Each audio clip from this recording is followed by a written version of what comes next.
Wenn ich versuche, mich an diesen einen Sommer zu erinnern, dann frage ich mich immer, was Nelly wohl zuletzt gesehen hat. Und ob mir irgendetwas hätte auffallen müssen.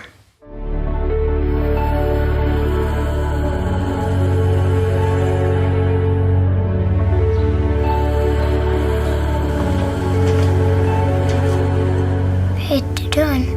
Das ist Alma. Sie sieht gut wie du.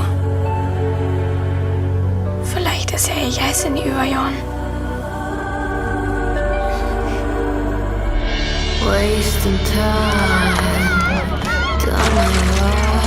Mutti weiß Sachen, an die sie sich eigentlich gar nicht erinnern dürfte, weil sie selbst nicht dabei war, als sie passiert sind.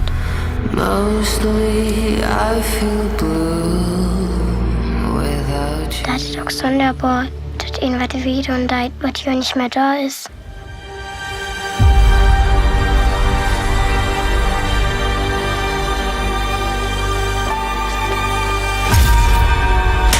Wie lange man wohl glücklich spielen kann, ohne dass es jemand merkt.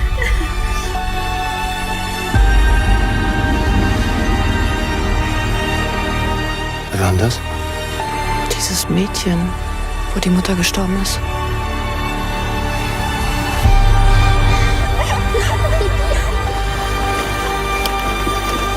Wenn ich meinem Herzen befehle, dass es stehen bleiben soll, würde es jetzt aufhören zu schlagen? Wenn ich es wirklich, wirklich wollen würde. Jetzt.